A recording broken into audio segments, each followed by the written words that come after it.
दोस्तों, गुजरात के अहमदाबाद के सरदार वल्लभ भाई पटेल एयरपोर्ट से दोपहर 1:38 पर एक प्लेन 3000 मीटर वाले इस रनवे पर दौड़ लगाता है और हवा में उड़ जाता है और 1:40 पर ठीक 2 मिनट के बाद जैसे ही वह हवा में 625 फीट की ऊंचाई पर पहुंचता है, वो वापस जमीन की तरफ आने लग जाता है और एयरपोर्ट की बाउंड्री के बाहर एक रिहायशी इलाके की इमारतों पर गिर जाता है। गिरते ही आग का गुब्बारा उठता है। उसके बाद इलाके को काला धुआं घेर लेता है। यह प्लेन एयर इंडिया का था, लेकिन सवाल यह है कि कैसे हुआ यह प्लेन हादसा? क्या इसके पीछे कोई विदेशी साजिश है? क्या एयर इंडिया का प्लेन ज्यादा गर्मी के कारण क्रैश हो गया? क्यों बोइंग कंपनी के इन जहाजों पर 3 महीने का प्रतिबंध लग चुका था? क्यों बोइंग के यह जहाज खटारा कहे जाते हैं? या क्या कम रनवे पर दौड़ाकर प्लेन को उड़ा दिया गया? क्या ज्यादा माइलेज के चक्कर में 242 लोगों की जान चली गई? क्या एयरपोर्ट के बगल में मौजूद साबरमती नदी में प्लेन को गिराकर यात्रियों की जान बचाई जा सकती थी? एक एक बात जानेंगे। दोस्तों, एयर इंडिया का जो प्लेन क्रैश हुआ वो बोइंग कंपनी का था। बोइंग अमेरिकी कंपनी है। इस प्लेन क्रैश में गुजरात के पूर्व मुख्यमंत्री विजय रूपाणी भी नहीं रहे, वो भी इस हादसे में मारे गए और खबरों के मुताबिक केवल एक ही इंसान बच पाया। अब इसे चमत्कार कहो या किस्मत का धनी। एयरपोर्ट बाउंड्री के बाहर जिस इमारत पर एयर इंडिया का प्लेन गिरा,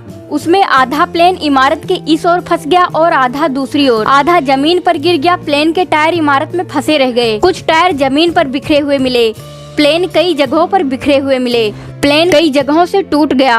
और बोइंग 787 ड्रीम लाइन की विशेष आदत है माइलेज पूरा, लेकिन सिक्योरिटी 2 कौड़ी की भी नहीं। ये ऐसे ही नहीं बता रहे हैं, आगे बताऊंगी क्यों बोला ऐसा। लेकिन जिस इमारत पर ये प्लेन गिरा, दरअसल वो डॉक्टरों का अतुल्यम हॉस्पिटल था। 60 इंटर्स डॉक्टर इसमें थे। 6 डॉक्टर्स के मारे जाने की खबर आ चुकी है। सब इस मेज पर बैठकर खाना खा रहे थे। दोस्तों, हादसों के बाद हॉस्पिटल में खून कम पड़ गया। ब्लड डोनेशन के लिए अपीलें करनी पड़ गई। स्ट्रेचर और एम्बुलेंस कम पड़ गए। इलाका सीरिया, इराक जैसे लगने लगा था। बिल्डिंग्स काली काली दिखाई देने लग गई। जमीन पर खड़ी कारें जलने लगी थी। लेकिन अब भी दोस्तों सवाल वही है कि आखिर क्या इस हादसे को टाला जा सकता था? क्या 242 लोगों की जान बचाई जा सकती थी? तो जवाब है हाँ, बचाई जा सकती थी। लेकिन भारत की सरकार के लिए भारत के लोगों की जान की कीमत एक वोट से ज्यादा और कुछ नहीं है। सच हमेशा कड़वा होता है, मगर सुनिए, सोचिए कोई गाड़ी विदेश में चलती है तो पूरी सेफ्टी फीचर्स के बिना वह चल ही नहीं सकती। एक 4 पहिया गाड़ी भारत में चलती है, उसमें कम पैसे खर्च करने वालों को 2 एयरबैग मिल जाते हैं और अगर उससे ज्यादा खर्च करने वालों को 4 एयरबैग मिल जाते हैं। उससे ज्यादा पैसे खर्च करोगे तो कार में 6 एयरबैग मिल जाएंगे। यहाँ की सरकार की नजर में लोगों की कीमत पैसे के हिसाब से तय होती है, जबकि विदेशों में कंपनियों के सेफ्टी फीचर्स हर गाड़ी के बराबर होते हैं, चाहे कोई रामो खरीदे या फिर कोई व्यापारी खरीदे। यही बात क्रैश हुई बोइंग कंपनी के 787 ड्रीम लाइनर विमान पर भी लागू होती है। दोस्तों, एयर इंडिया के इस क्रैश हुए विमान में इंजन की खराबी या टेक्निकल फॉल्ट बताया जा रहा है, लेकिन सवाल यह है कि विमान में 2 इंजन दिए जाते हैं। दोनों इंजन उड़ान के दौरान चालू होते हैं। अगर एक इंजन में कोई खराबी आ जाती है तो दूसरा इंजन इतना कैपेबल होता है कि जहाज को वो सही सलामत पास के किसी एयरपोर्ट तक पहुंचा पाए। लेकिन बोइंग का यह ड्रीम लाइनर विमान उड़ते ही गिर गया। दैनिक जागरण के मिड डे अखबार में एक ऐड छापा था जिसमें एयर इंडिया का विमान बिल्डिंग फाड़कर बाहर निकलता हुआ दिखाई दिया। यह इत्तेफाक था या उसी तरह की घटना? खैर दोस्तों, अब मैं आपको बताऊंगी कि कैसे बोइंग के यह खटारा विमान मौत के सौदागर बनकर आसमान में उड़ रहे हैं। 2013 की बात है। 2 नए ड्रीम लाइनर 787 विमान जापान की 2 एयरलाइन कंपनियों के बेड़े में शामिल किए गए थे।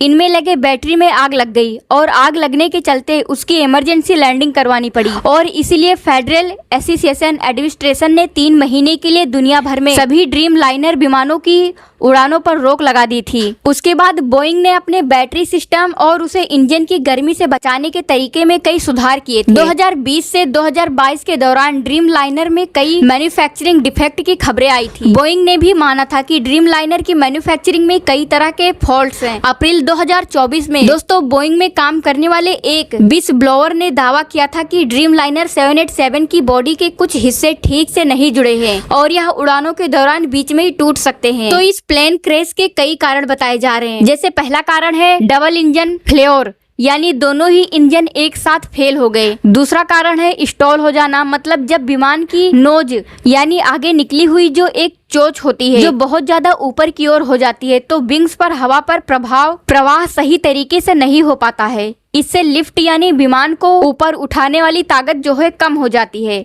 अगर लिफ्ट विमान के वजन से कम हो जाए तो जहाज नीचे गिरने लग जाता है, भले ही नोज ऊपर हो। इसे स्टॉल कहा जाता है। दोस्तों, नोज ऊपर होने का मतलब है पायलट प्लेन को ऊपर ले जाने की कोशिश कर रहा था, लेकिन अगर गति कम है या फिर विंग्स लिफ्ट नहीं बना पा रहे तो विमान ऊपर जाने की बजाय नीचे गिर सकता है। स्टॉल होने पर विमान अनकंट्रोल हो सकता है, जिससे वो बगल में झुक सकता है। पायलट ने अंत तक कोशिश की प्लेन को बचाने के लिए, लेकिन बचा नहीं पाए और 242 पैसेंजर में से सिर्फ एक ही व्यक्ति बच पाया है। ऐसी खबरें फिलहाल निकल कर आ रही है और अपने पैरों पर वो चलता हुआ दिखाई दे रहा है। दोस्तों, सरकार को एसोसिएशन के नियम कड़े करने चाहिए। खटारा प्लेन को क्यों चला रहे हैं, इसकी गहरी जांच होनी चाहिए। अब आपकी क्या राय है जरूर बताना और सब्सक्राइब भी कर लेना।